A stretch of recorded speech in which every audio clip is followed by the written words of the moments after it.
Welcome back to PSS, everybody, your one-stop shop for video game tech and heavy metal, all on a zero production budget. Today we're going to be tackling an age-old internet tradition. It's just called the 18-volt mod. So everyone knows, at least if you're a active pickup player, such as these EMG 808s here, that these pickups take a 9-volt battery to power them, hence the name active pickup. You know, other passive pickups don't have any juice going through them, it's just sending signal out the input jack. So the 18-volt mod is taking two 9-volt batteries in series and putting them together to increase your pickup's overhead, and we'll explain why people do this and the benefits of it momentarily. So why am I doing it? Well, these are EMG 808s, as I said, on an Agile Interceptor 828. I've not been disappointed by these pickups, but I've been looking into possibly getting a little bit more clear tone. And what a lot of people seem to say about these 808s are that they do have some muddy low end, and they're not wrong about that. This is half step below natural tuning, so this is a low F on the bottom. We're basically into bass territory, so it's not surprising that on some crunchier parts, you might get a little bit of mud in the bottom. EMGs are really good for cleans. They're also really good for amplifiers that don't have as much output as you might like them. That's why they gained a lot of popularity in the 80s. You look at Zakk Wylde, for instance, using some lower output Marshall amps, but because the EMGs are able to drive them a little bit more. Nowadays, in modern metal, actually passives have come back quite a bit, but I still like the sound of EMGs for cleans, as well as just the kind of quasi-compression they do. And I'm hoping to strike a little bit more of a balance with the 18-volt mod. What it's supposed to do is kind of raise your ceiling on the preamp of the pickups, and because I only possess a feeble mechanical engineering mind, I'm not going to try to explain exactly what goes on in the circuitry and why it works, but you can kind of think of it as a microphone clipping. You know, if you get really close to a microphone but you don't turn the input very much up, you're going to hit this ceiling, you know, this wall basically, that no matter how loud you yell into it, it's just going to, you know, stay the same constant volume, but it's going to be really distorted and compressed sounding, and it's just going to sound like crap.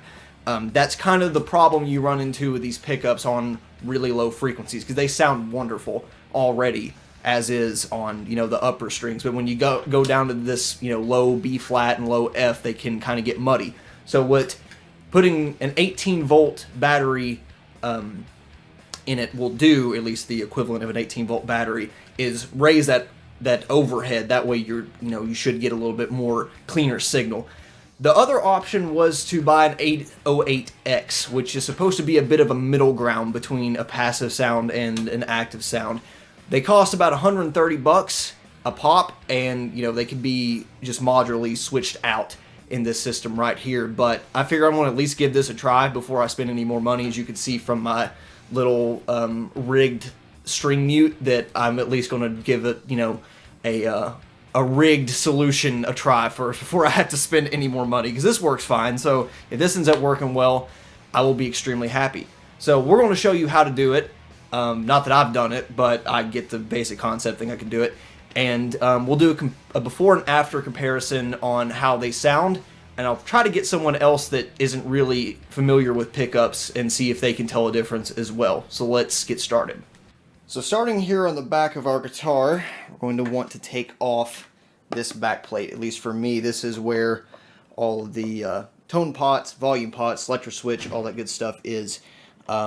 For you, you might not have to, but you'll see why I am in a moment. Also be known that this is kind of a weird working space right now to be able to show you guys what I'm doing, so I'm in a little strange position. Things might take me a little longer than normally anticipate. This thing can be a pain in the ass to get off.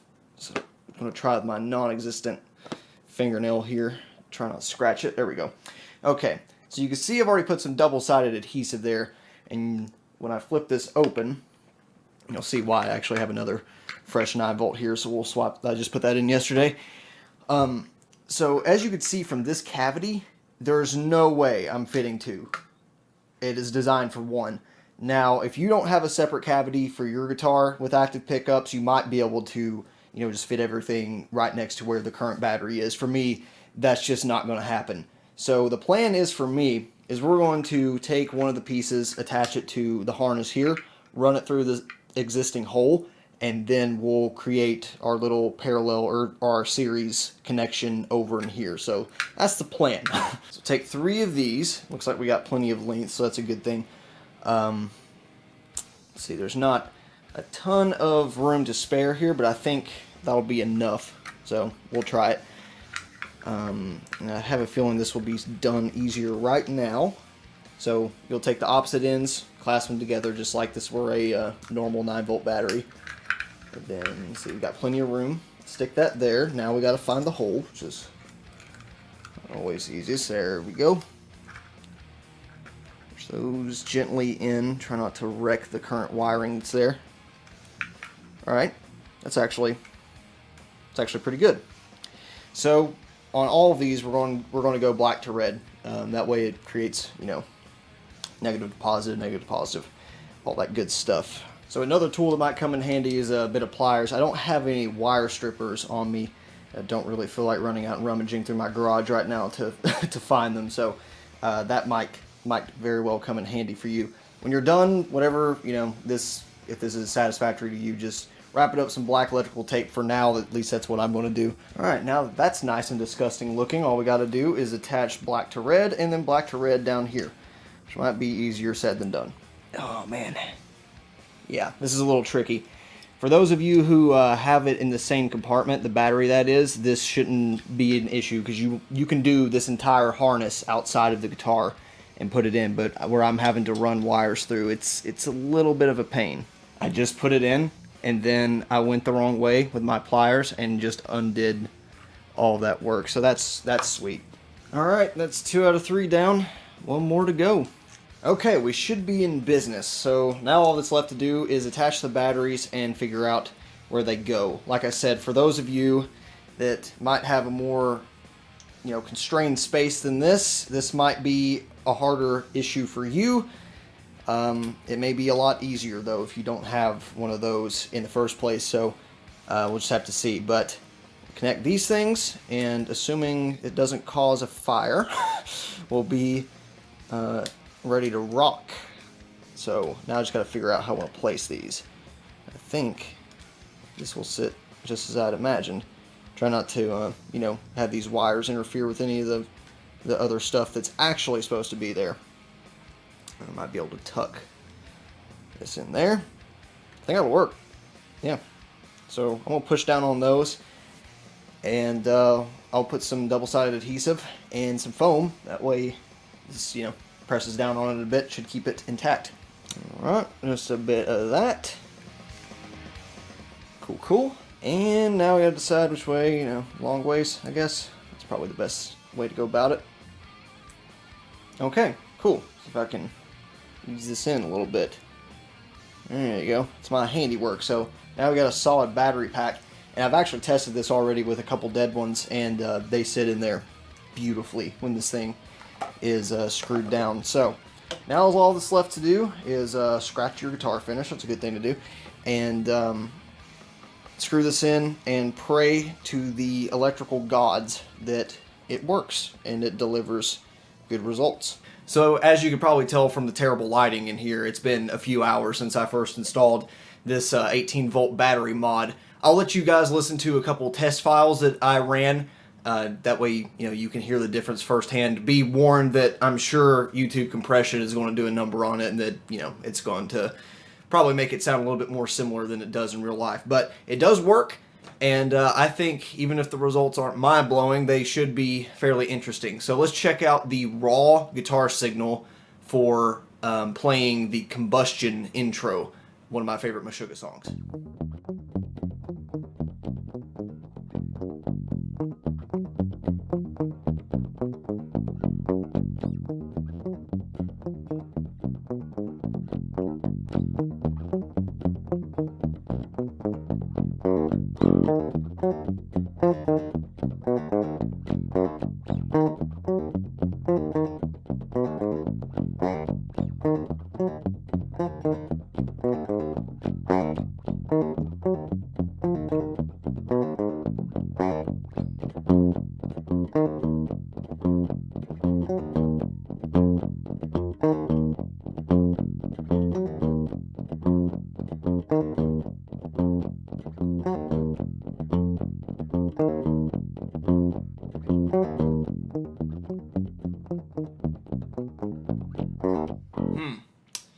pretty interesting. Probably not as different as you had previously imagined, but there's a little subtle difference. I think if you're listening with flat response headphones or monitors, especially in the bottom end bass. Of course, who cares what a raw signal sounds like? We're here for the distortion. So let's crank it up a little bit, still keep it a little subtle to see if we can hear any differences when adding a boost pedal and a cabinet impulse response.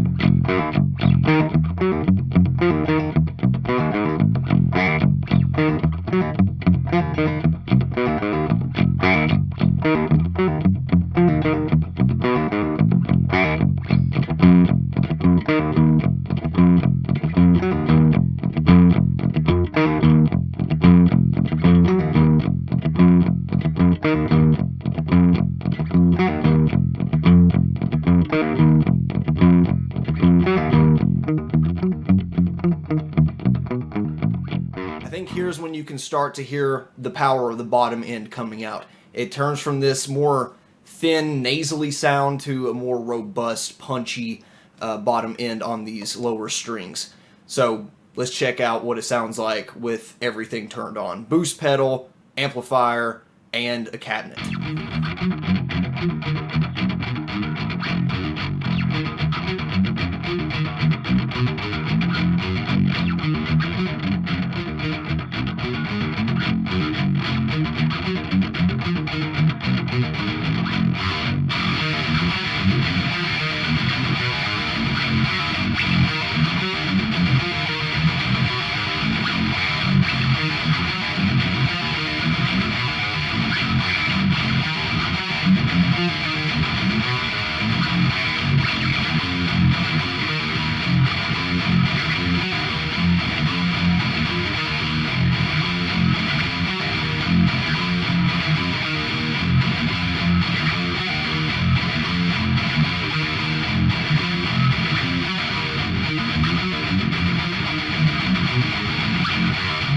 Not bad if I do say so myself.